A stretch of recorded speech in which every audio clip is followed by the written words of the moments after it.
오늘로 10절 말씀을 통해서 지혜와 총명이라고 하는 제목으로 하나님 말씀 증거하겠습니다. 에베소 강의 10번째 시간입니다. 우리가 에베소서 말씀을 통해서 그리스도인이라고 하는 사람이 누구인가에 대해서 같이 배우고 은혜를 나누고 있습니다. 그리스도인은 구원받은 사람입니다. 그래서 하나님의 자녀가 된 사람입니다. 다른 말로 말하면 하나님 아버지가 계신다 하는 것입니다. 우리 하나님 아버지가 계시기 때문에 하나님 우리를 공급하시고 인도하시고 보호하십니다. 그래서 우리는 걱정할 필요가 없는 사람이 된 것입니다. 걱정하지 않는 엄마라고 하는 책이 있습니다. 아마 여러분들이 자녀들을 지금 육아하고 있다면 아마 이 책이 많은 도움이 될 것입니다. 걱정하지 않는 엄마라는 책입니다. 이 책에 보면 미국 사람이 쓴 책인데 미국에 있는 가정주부들을 놓고서 한 61% 정도가 가정 안에서 자녀들을 양육하면서 행복감을 느낀다는 것입니다. 참 그게 너무 감사한 일이다 이것을 느낀다는 거죠. 근데 그것과 반대로 역설적으로 또 미혼인 여성들에 비해서 배 이상으로 스트레스가 많다는 것입니다. 그리고 그 스트레스가 자기 삶의 질병으로 이어지게 되는 그런 일들을 보게 된다는 것입니다. 왜 이렇게 스트레스가 많으냐? 이유는 자녀들을 양육하면서 자책하고 걱정하기 때문이라는 겁니다. 내가 과연 엄마로서 자격이 있나? 내가 제대로 키우고 있나? 또 가정생활은 내가 정말 이게 본이 되나? 뭐 이런 자책도 하고요. 내가 너무 엄한가? 내가 또 너무 관대한가? 뭐 이런 식으로 해서 계속적으로 자기 자신이 자녀를 잘 못 키운다는 것 때문에 서투르다는 것 때문에 자책한다는 거죠. 또 걱정한다는 거예요. 아이가 학교를 가면 학교 생활 잘할까? 또 학교에서 왕따 당하지는 않을까, 공부는 제대로 할까, 선생님한테 참 사랑받을까, 뭐 여러 가지 걱정도 하고 또 가정생활에 대한 걱정들이 많다는 것입니다. 그런데 그 책의 핵심은 이렇게 걱정하는 일은 불필요할 뿐만 아니라 그것이 우리 인생의 문제가 된다라는 것입니다. 걱정하지 말고 하나님을 의지하는 방법을 배워야 된다 하는 것이 책 전체의 어떤 내용이 됩니다. 걱정이 왜 하면 안 되느냐? 우리는 걱정하는 이유가 사랑하기 때문에 걱정한다고 생각합니다. 근데 사실은 사랑하기 때문에 걱정하는 게 아니라 하나님을 의지하는 방법을 모르기 때문에 걱정한다는 것입니다. 또 우리가 걱정을 하면 자녀들과의 관계가 점점 어긋나기 시작한다는 겁니다. 자녀들이 제일 싫어하는 건 뭐냐면은 엄마가 걱정하고 있는 모습이라는 거예요. 그래서 엄마가 걱정하고 있는 모습을 보면 그게 화가 나기도 하고 짜증나기도 한다는 겁니다. 그래서 자기 일들에 대해서 엄마한테 잘 말을 100% 안 한다는 거예요. 왜냐하면 걱정할까 봐. 그래서 사춘기가 들어서면 더 부모하고의 소통이 안 되는 이유는 사실은 자녀가 그냥 자기 나름대로 말하고 싶지 않아서가 아니라 자기가 자기 사정을 얘기했을 때 엄마가 걱정하는 모습을 보는 것이 너무 힘들어서 너무 짜증이 나고 화가 나서 말을 하지 않는다는 거죠. 그래서 이런 걱정이라고 하는 것은 부모와 자녀와의 관계를 갈라놓게 만드는 위험 요소가 된다는 겁니다. 우리는 걱정하지 말아야 됩니다. 무엇을 해야 됩니까? 걱정하지 말고 하나님을 의지해야 합니다. 그 책에 나와 있는 내용 중에 이런 내용이 있습니다. 우리가 잘 알고 있는 내용인데 이 자녀를 하나님이 우리 가정에 주신 이유는 우리가 가장 잘 키울 수 있는 것을 하나님이 아셔서 이 자녀를 우리에게 주셨다. 아마 여러분들이 한두 번씩은 들어봄직한 말일 것입니다. 근데 사실은 그 말이 100% 맞는 말은 아니라는 거예요. 이 말 전에 반드시 있어야 될 한 가지 말이 있다는 겁니다. 그건 뭐냐면은 우리가 하나님을 의지하지 않고는, 우리가 하나님으로부터 공급받지 않고는 단 하루도 이 자녀를 키울 수 없다는 걸 하나님이 아시고 그 자녀를, 그리고 그런 자녀를 키우는 바로 나를 한 가정 안에서 만나게 해주셨다 하는 것입니다. 다른 말로 말하면요, 왜 이런 가정을 주셨을까? 왜 내가 이런 자녀를 키울까? 이유는 하나님을 의지해야만 키울 수 있다는 걸 아셔서 의지하는 법, 믿는 법, 공급받는 법을 배우도록 하기 위해서, 그것을 우리의 삶 속에 가르쳐 주시기 위해서 그 가정과 그 자녀를 주셨다 하는 것입니다. 저는 그 책을 읽으면서 한 가지 생각이 들었어요. 이게 과연 자녀를 키우는 일에만 해당되는 말일까? 그렇지 않을 것 같아요. 우리 삶 전체에 해당되는 것일 것 같아요. 왜 내가 이 사람과 만나서 결혼했을까? 내가 가장 사랑하기 때문에, 아니 그것도 맞겠지만요, 사실은 하나님을 내가 의지하고 믿지 않으면 단 하루도 행복할 수 없다는 걸 하나님이 아셔서 이 사람과 만나서 결혼생활하는 것을 통해서 하나님을 의지하는 법을 배우게 하기 위해서 이 사람을 만나게 하셨다. 내가 왜 이런 사업을 할까? 내가 왜 이런 직장 생활을 할까? 내 삶에 왜 이런 일들이 있을까? 왜 교회 안에서 나는 이런 사역을 할까?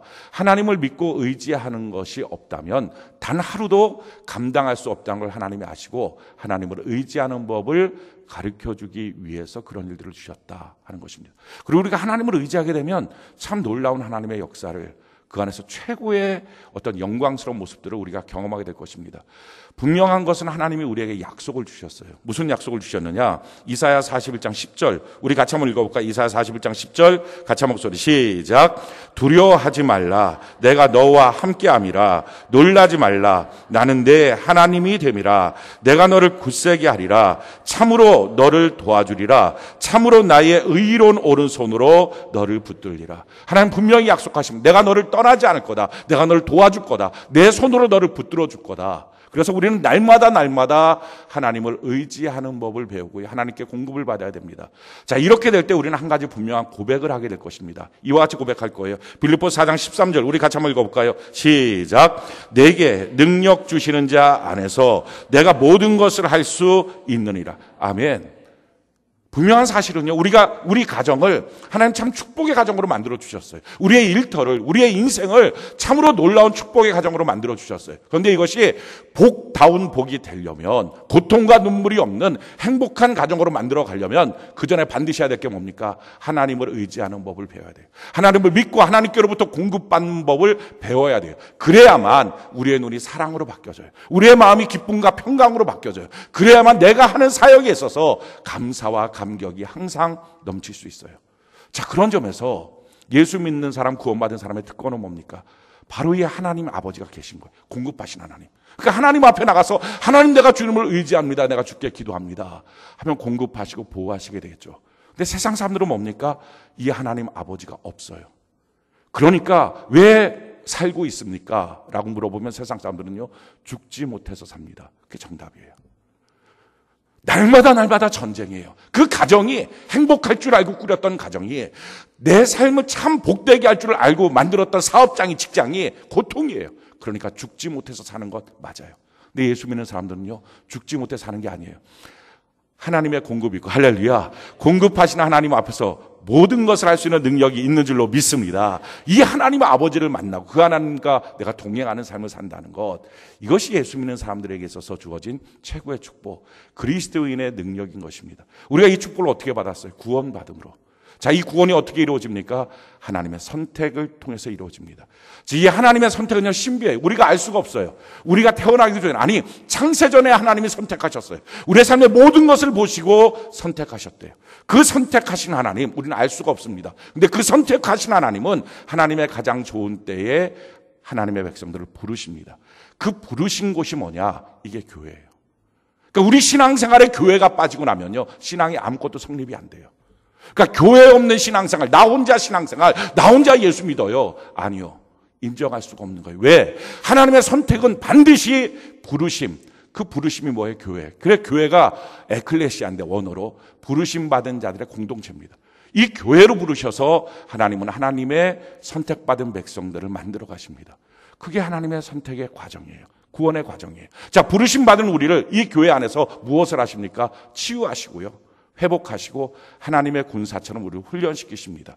그 과정 속에서 하나님 우리에게 말씀을 주시죠. 오늘도 이 예배 가운데 설교를 통해서 말씀을 주세요.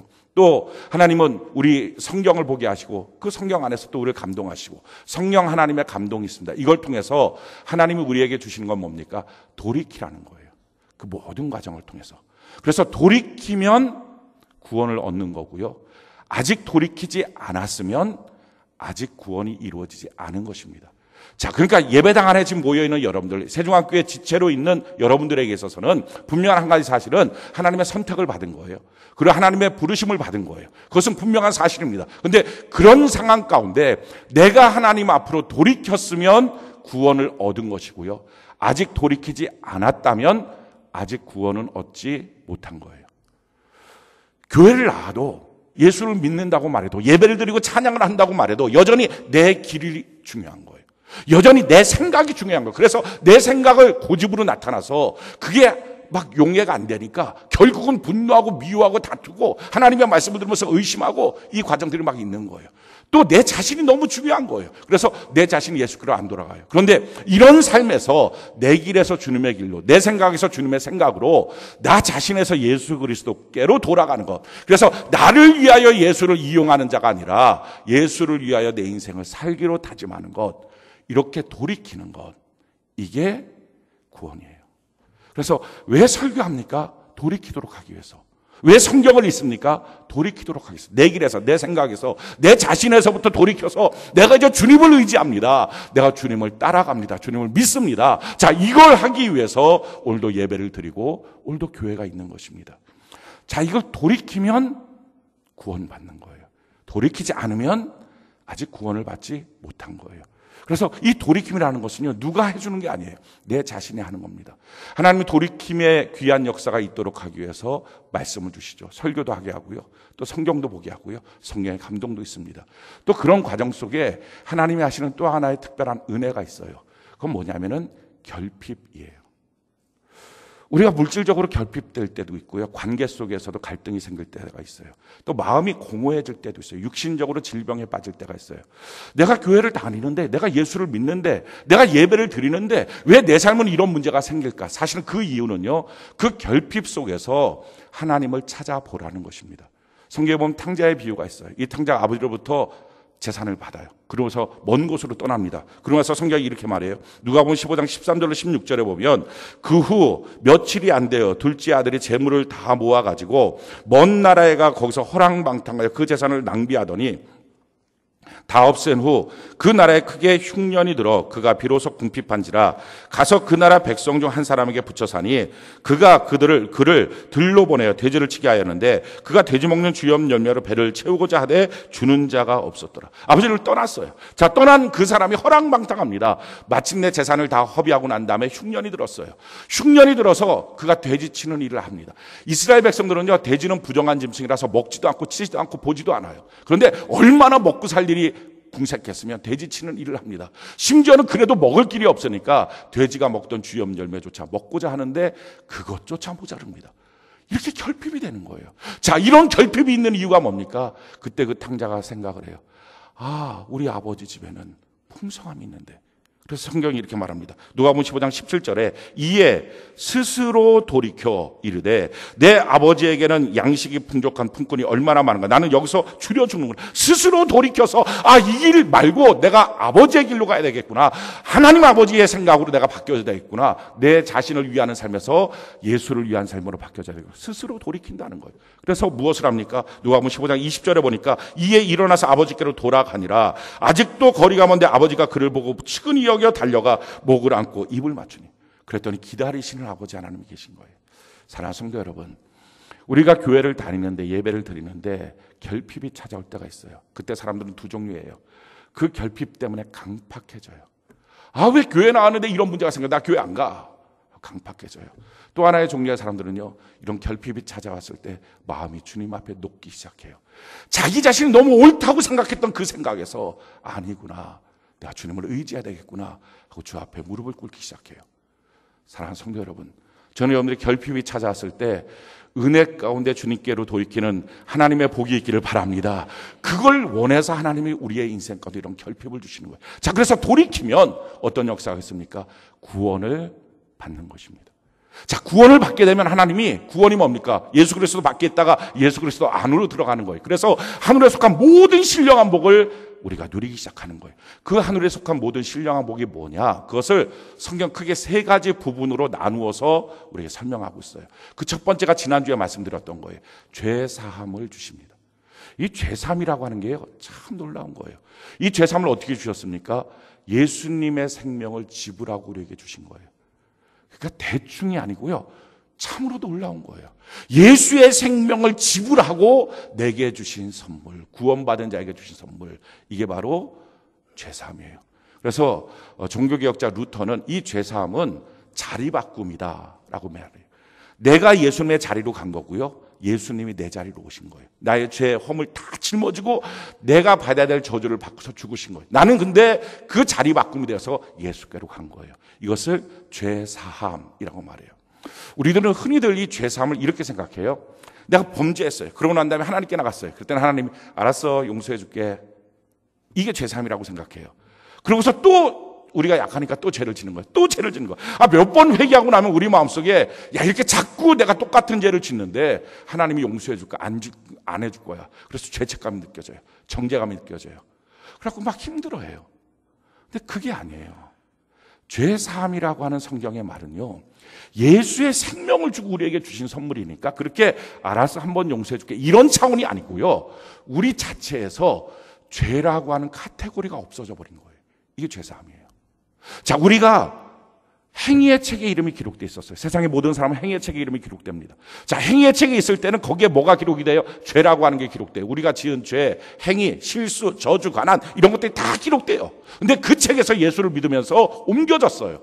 생명책으로 옮겨졌어요. 근데 생명책으로 옮겨지면 이 생명책은요, 죄라고 하는 카테고리가 없어요. 그래서 죄라고 하는 항목을 쓸 수가 없는 거예요. 그러니까 우리는 분명히 죄를 짓습니다. 예수 믿고 구원받고 나서도요, 죄를 져요. 연약함 때문에, 어떤 때는 죄 주는 유혹 때문에, 쾌락 때문에 죄를 짓습니다. 근데 이 죄를 지어도 이 죄를 기록할 항목 자체가 없어졌기 때문에 하나님 앞에서는요, 죄가 없는 거예요. 그냥 싹 사라져버린 거예요. 이게 죄사함이에요. 그래서 성경은 이것을 죄 없이 함을 받았다 라고 설명해요. 성경이 이와 같이 설명합니다. 사도행전 3장 19절에 그러므로 너희가 회개하고 돌이켜 너희 죄 없이 함을 받으라. 이같이 하면 새롭게 되는 날이 주 앞으로부터 이를 것이요. 그러니까 죄 자체가 그래 한번 눈 감아줄게 이게 아니라 죄 자체가 그냥 없어진 거예요. 죄라고 하는 항목이 없어진 거예요. 그래서 죄 없는 인생에 새로운 삶을 사는 거예요. 거룩은 우리의 노력으로 만들어지는 게 아니라 죄라고 하는 항목이 없어지고 하나님 입장에서 봤을 때는 그냥 깨끗한 거예요. 그래서 거룩함을 입은 거예요. 이걸 성경은 또 다른 차원에서 이렇게 설명합니다. 로마서 8장 1절로 2절에 그러므로 이제 그리스도 예수 안에 있는 자에게는 결코 정죄함이 없나니 이는 그리스도 예수 안에 있는 생명의 성령의 법이 죄와 사망의 법에서 너를 해방하였습니다. 정죄함이 영원히 없다. 왜? 죄라고 하는 항목이 없어졌다. 이것을 생명의 성령의 법이 죄와 사망의 법 아래에 있는 너희를 그 법에서부터 해방시켰다라는 것입니다. 그래서 구원받은 사람은 이론적으로는 평생 어떤 죄를 지어도 죄가 없는 거예요. 그게 예수님이 우리에게 주신 하나님의 자녀로서의 첫 번째 선물이에요. 그러니까 평생 내가 무슨 죄를 져도 하나님의 자녀가 되는 그 순간에, 구원받은 그 순간에, 죄사함을 받는 그 순간에 과거, 현재, 미래 모든 죄가 그냥 싹 없어진 거예요. 성경 보면 우리가 회개하라고 말합니다. 날마다 회개하라고. 이것은 사실은 하나님 입장이 아니고요, 우리 입장이에요. 우리는 죄를 짓고 나면 죄에 대한 기억이 남아있어요. 그래서 그 기억 때문에 스스로가 정죄감을 느껴요. 그래서 하나님을 떠나요. 하나님 앞에 도망가요. 그러니까 하나님은 복 주시기 원하시는데 자꾸 하나님을 피해 도망가니까 씻고 나오라는 거예요. 그럼 괜찮다. 근데 하나님 입장에서는 씻고 말고 할 것도 없어요. 그냥 죄가 없는 거예요. 그래서 이론적으로는 그냥 죄를 평생 무슨 죄를 져도 죄가 없는 것입니다. 그러나 이건 이론적으로만 가능한 거고요. 사실은 그리스도인이 되고 나면 점점 죄를 안 짓게 돼요. 왜냐하면 우리가 어떻게 구원받은 성도가 됐습니까? 내 길에서, 내 생각에서, 내 자신에서부터 하나님께로 돌이킨 거예요. 이래서 구원을 받은 거예요. 그래서 우리가 설사 약해지고 죄의 유혹을 받아도 또다시 하나님의 말씀을 듣고 또 돌이키는 거예요. 그러니까 어떻게 합니까? 자꾸 죄가 점점점 없어지는 삶을 살아요. 성경이 우리에게 이렇게 말합니다. 로마서 6장 15절 이하에 보니까 그런즉 어찌하리요? 우리가 법 아래 있지 아니하고 은혜 아래 있으니 죄를 지으리요? 그럴 수 없느니라. 그러니까 이론적으로 우리는 무슨 죄를 지어도 다 괜찮다. 그러니까 좋다. 이제부터 난 마음껏 죄 짓자 라고 하겠느냐? 그럴 수 없다라는 겁니다. 왜? 우리가 돌이킴을 통해서 죄 없이 함을 받고 구원을 받았기 때문에 그 돌이킴의 은혜가 우리 안에 있기 때문에 죄를 지으려고 그러면 또다시 돌이키고 또다시 돌이키고 점점 죄를 안 짓는 사람으로 바뀌어진다는 거예요. 뿐만 아니라 16절에 보니까 너희 자신을 종으로 내주어 누구에게 순종하든지 그 순종함을 받은 자의 종이 되는 줄을 너희가 알지 못하느냐. 혹은 죄의 종으로 사망에 이르고 혹은 순종의 종으로 의에 이르나. 뿐만 아니라 우리 예수 믿는 사람들은 죄를 지으면 하나님 앞에 죄는 없어졌지만 내 기억에 남아있으니까, 그리고 옆에서 자꾸 마귀가 우리를 참수하니까 그 죄 때문에 묶여서 꼼짝 못하는 거예요. 그래서 더 큰 은혜와 복을 내가 누리질 못해요. 그러니까 평생 죄의 종으로 사는 것처럼, 그래서 부끄러운 구원을 얻을 수밖에 없다는 것입니다. 그래서 죄 안 지는 사람 됐다는 거예요. 그래서 우리가 어떻게 바뀌어지느냐? 로마서 6장 13절로 14절에 또한 너희 지체를 불의의 무기로 죄에게 내주지 말고 오직 너희 자신을 죽은 자 가운데 다시 살아난 자 같이 하나님께 드리며 너희 지체를 의의 무기로 하나님께 드리라. 죄가 너희를 주장하지 못하니 이는 너희가 법 아래 있지 아니하고 은혜 아래 있습니다. 우리가 죄 없이 함을 완전히 받게 되었다라는 것입니다. 그래서 우리의 모습을 하나님 앞에 의의 병기로 드리기 시작하면 죄 지으면서 느끼는 쾌락보다 훨씬 더 고차원적인 기쁨의 삶, 영광의 삶을 누릴 수 있게 되었다. 할렐루야. 그러니까 점점 죄를 안 짓는 사람이 되었다는 것입니다. 그러나 이론적으로는 무슨 죄를 지어도 없어져 버리는, 이게 죄사함이에요. 이런 놀라운 은혜와 복을 받은 것입니다. 왜 이와 같은 사실을 말씀합니까? 이유는요, 자유함을 얻으라는 거예요. 자유함.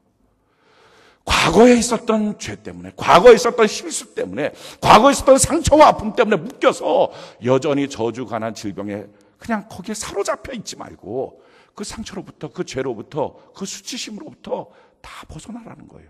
진리할지니 진리가 너희를 자유케 하리라.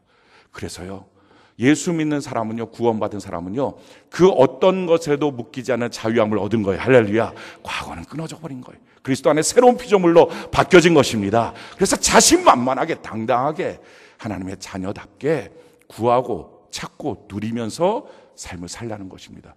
그래서 이 죄사함이라고 하는 것은요, 알면 되는 거예요. 하나님의 말씀을 듣고, 야, 그렇구나, 이 진리를 알지니 그러면 너희가 자유함을 얻는다.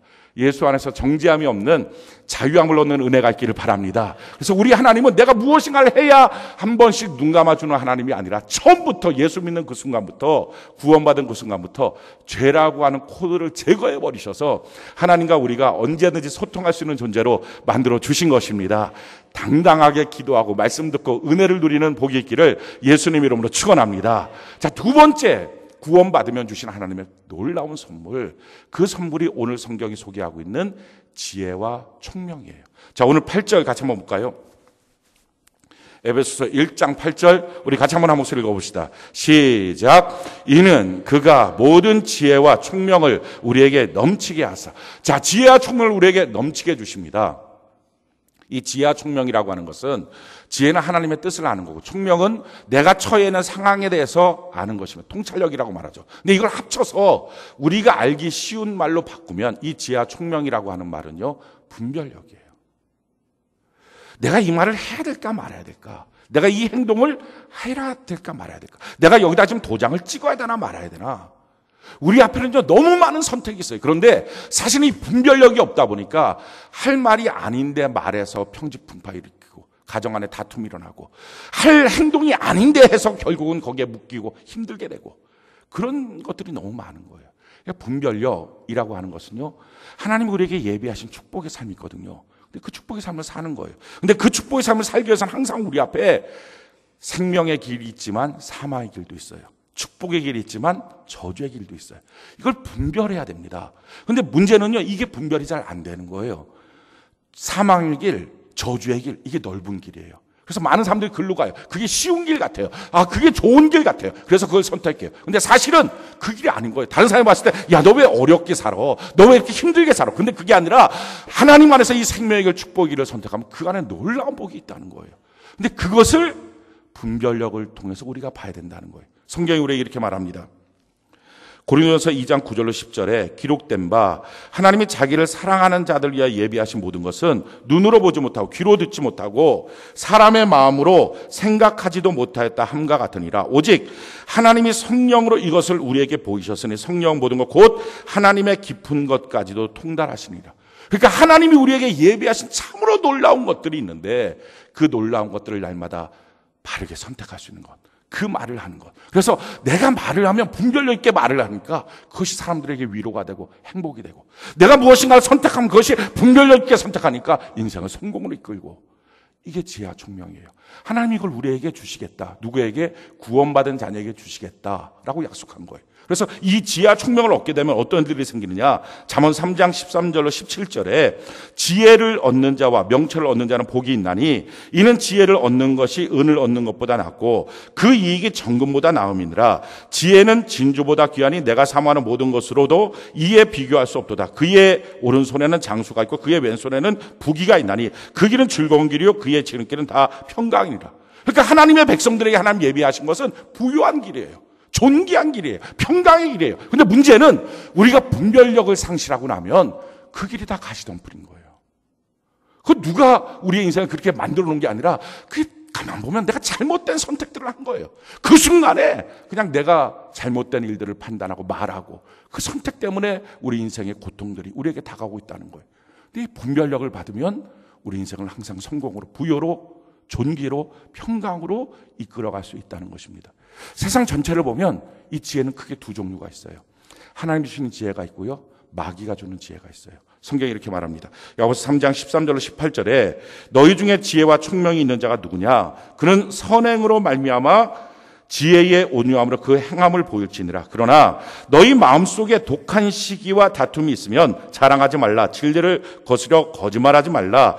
이러한 지혜는 위로부터 내려온 것이 아니요 땅 위의 것이요 정욕의 것이요 귀신의 것이니 시기와 다툼이 있는 곳에는 혼란과 모든 악한 일이 있음이라. 오직 위로부터 난 지혜는 첫째 성결하고 다음에 화평하고 관용하고 양순하며 궁율과 선한 열매가 가득하고 편견과 거짓이 없나니 화평하게 하는 자들은 화평으로 심어 의의 열매를 거두니라. 그러니까 하나님이 주신 지혜가 있고요, 마귀가 주는 지혜가 있어요. 근데 마귀가 주는 지혜를 사용하면 다툼이 생겨요. 왜? 마귀가 주는 지혜의 특징은요, 나만 생각해요. 그게 마귀의 특징이에요. 그래서 나만 생각해서 어떤 말을 해도 나만 생각해요. 그러니까 자기 마음속에 감정이 들면 내 감정이 최고예요. 그래서 그 감정 때문에 무엇인가 말을 하면 다 실수예요. 판단하고 결정하면 다 실수인 거예요. 이게 마귀가 주는 지혜예요. 근데 하나님이 주시는 지혜는요, 화평이에요. 하나님이 주시는 지혜는요, 나도 살고 남도 살리는 거예요. 마귀가 주는 지혜는요, 나도 죽고 남도 죽이는 거예요. 하나님 주시는 지혜, 이걸 받는 거예요. 이 분별력을 받는 거죠. 존 워너메이커라고 하는 분이 계십니다. 지금부터 한 170년 전에 태어나셨던 분인데, 그분이 가난한 벽돌공의 아들로 태어났어요. 굉장히 가난해요. 학교 정규교육을 하나도 받지 못했어요. 그 사람 유일하게 받았던 건 뭐냐면은 교회에 나가서 유년주일학교에 성경을 배운 거예요. 근데 그 성경을 배우면서 너무 좋았어요. 그 성경 말씀 너무 행복했어요. 그래서 그때만 해도 이 종이가 비쌀 때니까 1년 동안 벽돌 나르는 아르바이트를 한 거죠. 어린 소년이. 그래갖고 돈을 모아서 그 돈으로 성경을 샀어요. 나중에 이 존 워너메이커가 한 말이 내 평생 최고의 투자, 이게 성경 샀다는 거예요. 그래서 성경을 읽기 시작했어요. 교회 나가서 말씀을 들었어요. 그리고 난 다음에 기도하면 성령의 충만함을 받았어요. 그래서 그 성경이 주는 지혜대로, 하나님이 주시는 지혜대로 사업을 하기 시작했어요. 이것저것 사업을 하다가 성공했던 사업이 양복점이에요. 거기서 부여를 얻었어요.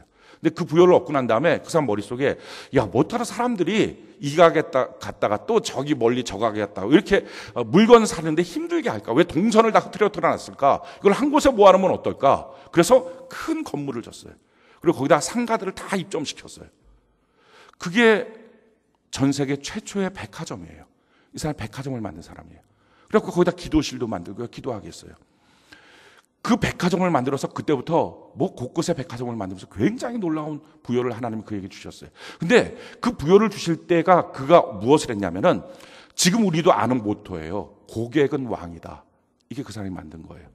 가격 정찰제.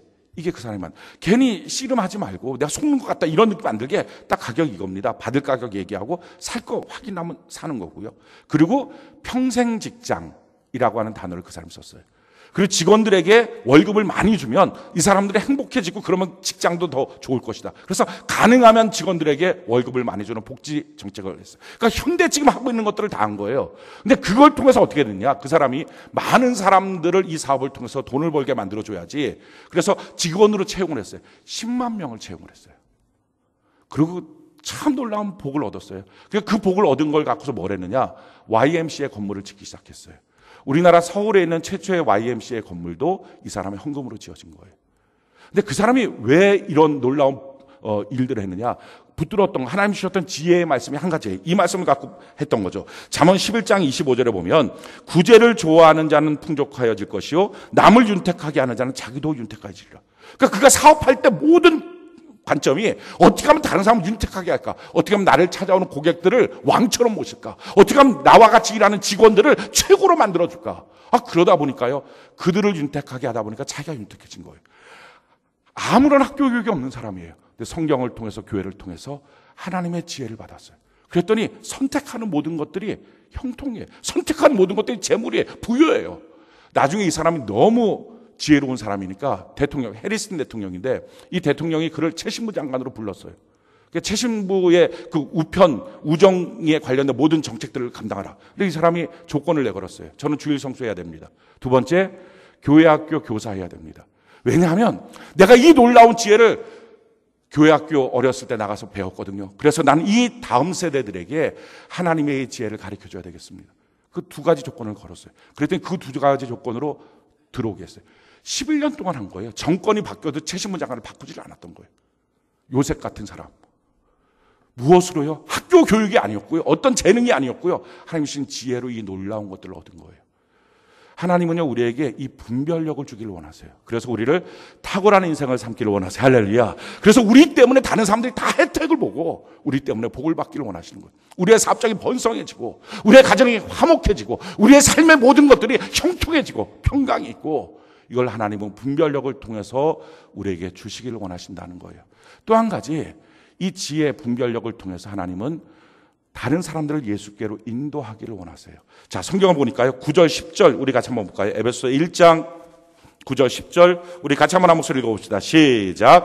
그 뜻의 비밀을 우리에게 알리신 것이요 그의 기뻐하심을 따라 그리스도 안에서 때가 찬 경륜을 위하여 예정하신 것이니 하늘에 있는 것이나 땅에 있는 것이 다 그리스도 안에서 통일되게 하려 하심이라. 하나님의 비밀을 알게 해서 세상에는 모든 사람들을 그리스도 안으로 통일되게 그리스도께로 인도하는 자로 만들길 원하신다 하는 것입니다. 요한복음 2장에 보면 결혼식 장면이 나와요. 예수님께서 그 결혼식에 참여했어요. 근데 포도주가 떨어졌어요. 큰일 났다고 고민을 하니까 예수님의 어머니 마리아가 예수님께 한번 찾아가 봐라. 그에게 답이 있다. 하인들이 찾아갔어요. 어떻게 하면 좋습니까? 그랬더니 결례항아래가 있냐? 예, 있습니다. 거기다가 물을 아구까지 채워라. 물을 채웠어요.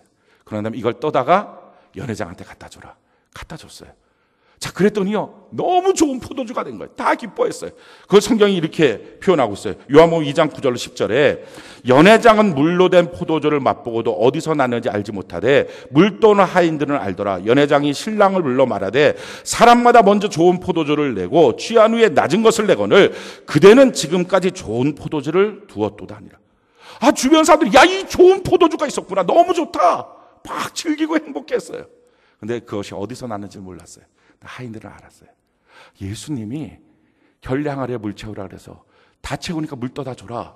그때 그게 포도주가 됐구나. 사람들은 우리가 부유해지고 우리가 존귀해지고 나면 우리를 통해서 많은 혜택을 받아요. 장학금을 내고 구제를 하고 막 이런 일들을 통해서 많은 사람들이 기뻐하고 혜택을 얻습니다. 자, 그런데 그 은혜와 복이 어떻게 왔는지 몰라요. 근데 우리는 알아요. 예수님이 주셨다. 할렐루야. 하나님이 주신 지혜 때문이다. 그래서 무엇을 합니까? 그들에게 하나님을 증거할 수 있어요. 하나님께 나가라고. 그럼 얼마나 놀라운 은혜와 복이 그분에게 있는지 모른다고. 우리를 전도자로 삼아주신다는 거예요. 성경은 우리에게 이렇게 말합니다. 다니엘 12장 3절에 지혜 있는 자는 궁창의 빛과 같이 빛날 것이요 많은 사람을 옳은 대로 돌아오게 한 자는 별과 같이 영원토록 빛나리라. 우리가 이와 같은 존귀한 자가 되는 줄로 믿습니다. 이 지혜는요, 구해야 돼요. 아까 하나님 주시는 구원받은 자에게 주시는 선물 큰 대목 하나, 죄사함. 이것은 어떻게 해야 돼요? 알면 돼요. 진리를 알지니 알면 돼요. 근데 이 지혜와 총의 이 분별력은요, 구해야지 주세요. 가만히 있으면 하늘에서 뚝뚝 떨어지는 게 아니고요, 하나님 내게 지혜를 주세요 라고 구해야 돼요. 대표적인 인물이 솔로몬이에요. 솔로몬이 하나님 앞에 1000번의 예배를 드려요. 하나님 감동하셨어요. 그래서 하나님이 나타나서 야, 내가 너한테 뭘 줄까? 라고 물어보세요. 오늘 이 시간 이 예배가 우리가 하나님을 감동시키는 예배가 되길 바랍니다. 그렇게 감동시키다 보면 오늘 이 시간 예배 말씀 듣고 기도할 때 하나님이 우리 각 사람한테 물어봤으면 좋겠어요. 내가 너한테 뭘 줄까? 솔로몬이 그때 지혜를 주세요. 내게 분별력을 주세요 라고 구합니다. 그랬더니 어떤 역사가 나타나요? 역대하 1장 10절에 보니까 주는 이제 내게 지혜와 지식을 주사 이 백성 앞에서 출입하게 하옵소서. 이렇게 많은 주의 백성을 누가 능히 재판하리까? 라고 고백했더니요, 하나님 말씀하시는 거예요. 역대하 1장 12절에 그러므로 내가 내게 지혜와 지식을 주고 부와 재물과 영광도 주리니 내 전의 왕들도 이런 일이 없었거니와 내 후에도 이런 일이 없으리라 하시네. 사실은요, 지혜도 주고 그다음에 부여도 주고 또 강건도 주고 이렇게 말씀하시면 이게 아니고요, 분별력이 생기면 우리에게 선택하는 모든 과정 속에서 하나님이 예비하신 축복이 무엇인지를 알기 때문에, 그 평강이 무엇인지를 알기 때문에 그걸 선택하면 그 안에 부여도 있고 그 안에 기쁨도 있고 평강도 있고 은혜도 있고 다 결국 누리게 된다는 거예요. 그래서 중요한 것은요, 이 지혜와 총명, 이 분별력을 하나님께 구해야 돼요. 우리가 좀 이따가 기도 시간에 우리 모두 하나님 앞에 이 분별력을 구하는 은혜가 있기를 바랍니다. 하나님의 자녀된 백성들, 구원받은 백성들, 그 백성들은요, 약속이 되어 있는 거예요. 이거 주겠다는 약속이에요. 근데 조건이 뭐예요? 구하면 주겠다는 거예요. 솔로몬을 통해서. 그게 우리가 이것을 구하는 거죠. 자, 그러면 구하면 어떻게 주십니까? 성경을 보니까 세 가지로 주시는 거예요. 제일 첫 번째 주시는 것, 그 길이요, 성령 하나님이에요. 성경이 이렇게 말합니다. 이사야 11장 2절에 그의 위에 여호와의 영 곧 지혜와 총명의 영이요 모략과 재능의 영이요 지식과 여호와를 경외하는 영이 강림하시리니. 그러니까 성령을 사모하는 은혜가 있기를 바랍니다. 성령을 사모 성령을 통해서 내게 임재하신 성령이 지혜와 총명, 분별력을 주신다는 것. 두 번째 주시는 방법이 성경이에요. 성경이 이렇게 말합니다. 디모데후서 3장 15절에 또 어려서부터 성경을 알았나니 성경은 능히 너로 하여금 그리스도 예수 안에는 믿음으로 말미암아 구원에 이르는 지혜가 있게 하니라. 내 삶 속에 지금 하나님의 구원이 필요해요. 하나님의 도우심이 필요해요. 하나님의 건져내심이 필요해요. 그런데 어디서 주신다고요? 성경을 통해서. 워너메이커가 성경 말씀이 자기를 감동했던 것처럼 그 하나님의 말씀을 붙들고 이런 역사들이 나타나게 된다는 거죠. 세 번째는요, 교회를 통해서 주세요. 성경이 이렇게 말합니다. 에베소 3장 10절에 보니까 이는 이제 교회로 말미암아 하늘에 있는 통치자들과 권세들에게 하나님의 각종 지혜를 알게 하려 하심이니. 하나님은 교회를 통해서 이 지혜를 주십니다. 자, 교회를 통해서 어떻게 주십니까? 교회는요, 한 공동체예요. 그러니까 이 공동체 안에 있으면서 같이 그 안에서 막 교제하고 말하고 이렇게 하다 보니까 지혜가 생겨요. 어떤 사람이 말하는 모습을 보면서 아유, 난 저렇게 하지 말아야지. 분별력 있게 말해야지. 이게 자기가 생기는 거예요. 또 어떤 사람 말하는 걸 보면서 야, 저 사람 참 지혜롭게 말하네. 나도 저렇게 말해야지. 나도 저렇게 판단해야지. 이걸 하면서 자기 몸에 하나님의 분별력이 체득이 되는 거예요. 교회를 통해서. 그래서 나홀로 신앙은 안 되는 거예요. 성경이 우리에게 이렇게 말합니다. 잠언 18장 1절에 무리에게서 스스로 갈라지는 자는 자기 소욕을 따르는 자라 온갖 참 지혜를 배척하느니라. 자기 혼자 신앙생활을 한다는 것은요, 참으로 좋은 지혜를 배척하는, 분별력이 없어지는 거예요. 그래서 자꾸 어려운 일들이 생기는 거예요. 그럼 교회 안에서, 공동체 안에서 뭘 어떻게 해야 되느냐? 골로새 3장 16절에 그리스도의 말씀이 너희 속에 풍성히 거하여 모든 지혜로 피차 가르치며 권면하고 시와 찬송과 신령한 노래를 부르며 감사하는 마음으로 하나님을 찬양하고. 그러니까 서로 말씀의 교제를 하라는 거예요. 말씀을 서로 나누고 야, 이 말씀에 은혜 받았다. 그러다 보면 그 안에서 분별력이 내 안에 체득이 된다는 거예요. 또 히브리서 3장 12절로 14절에 보니까 형제들아 너희는 삼가 곧 너희 중에 누가 믿지 아니하는 악한 마음을 품고 살아계신 하나님에게서 떨어질까 조심할 것이요 오직 오늘이라 일컫는 동안에 매일 피차 권면하여 너희 중에 누구든지 죄의 유혹으로 완고하게 되지 않도록 하라. 우리가 시작할 때 확실한 것을 끝까지 견고히 잡고 있으면 그리스도와 함께 참여한 자가 되리라. 그러니까 우리가 혼자 있으면 죄가 도전해서 자꾸 주님으로부터 떨어져 나가요. 시험 드는 거예요. 그런데 같이 공동체 안에 있으면 권면이 있는 거예요. 그러지 말라고 붙잡아주고요. 이게 되는 거예요. 또 어떤 일들이 생깁니까? 히브리서 10장 24절 25절에 서로 돌아보아 사랑과 선악을 격려하며 모이기를 패는 어떤 사람들의 습관과 같이 하지 말고 오직 권하여 그날이 가까움을 볼수록 더욱 그리하자. 사랑과 선악을 격려하면서 걸어가는 그 길에 하나님의 분별력을 얻는 거예요. 이 하나님의 분별력은요, 이 지혜는 하나님 지혜를 주세요. 지혜를 주세요. 그럼 뭐가 머리에 뭐가 임하거나 가슴이 뭐가 뜨거워지거나 그게 아니에요. 머리에 있는 지혜, 분별력을 갖고서는요, 항상 늦어요. 여러분들 아마 경험해 보셨을 거예요. 다 머릿속에 이렇게 하지 저렇게 하지 지혜가 있어요. 그런데 그것보다 항상 말이 먼저 나가요. 그러니까 후회하는 거예요. 말해놓고 왜 그랬지? 이렇게 하는 거예요. 항상 행동이 먼저 나가요. 손이 먼저 나가요. 그러니까 왜 그랬지? 그러니까 이게요, 그냥 머릿속에 있는 건 아는 것 갖고는 안 돼요. 내게 체득이 돼야 돼요. 그래서 성령이 오시면 내 속에서 역사하시고요. 성경이 들어오면 성경 말씀은 내 안에서 역사하고요. 그리고 교회 공동체 안에 있으면 그것이 몸으로 체득이 돼요.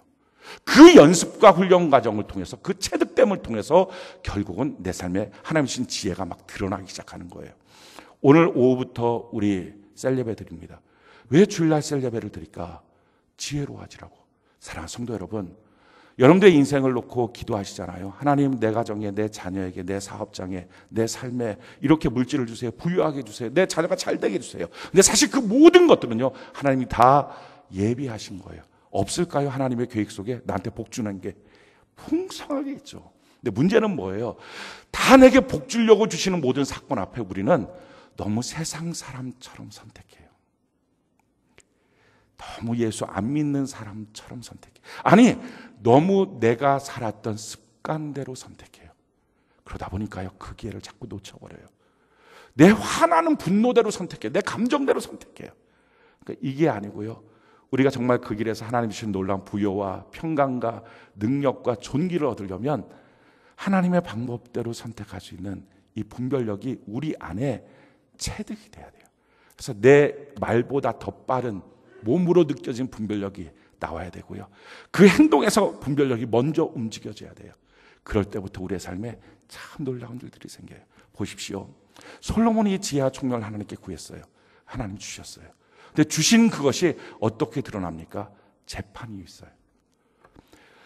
창녀 둘이서 한 아이는 죽었는데 죽은 아이는 네 아이다, 네 아이다 서로 말하고요. 그리고 살아있는 아이는 자기 아이라는 거예요, 서로. 아니, 이거가 얼마나 힘든 일입니까? 그걸 누가 알겠어요? 아무도 몰라요. 둘만 아는 사건이에요.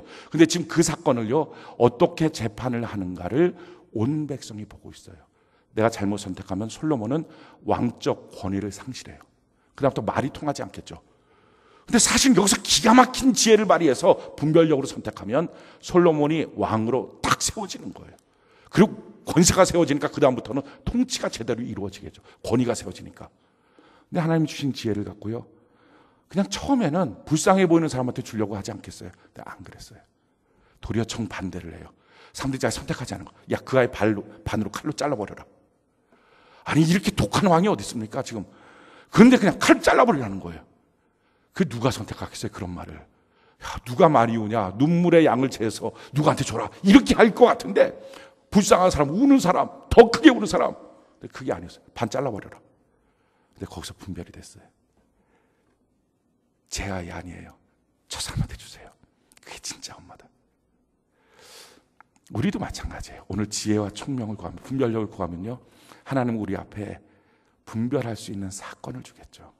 그때 세상 사람처럼 판단하면 동정심으로 판단하고, 내가 알고 있던 감정대로 판단하고, 내가 알고 있던 습관대로 판단하면 그게 또 아닌 거예요. 그게 또 험악한 길이 되는 거예요. 근데 내 생각보다, 내 입술의 말보다, 내 손보다 하나님의 분별력이 체득돼서 먼저 나오면 그게 놀라운 축복으로 우리를 인도하시는 거예요.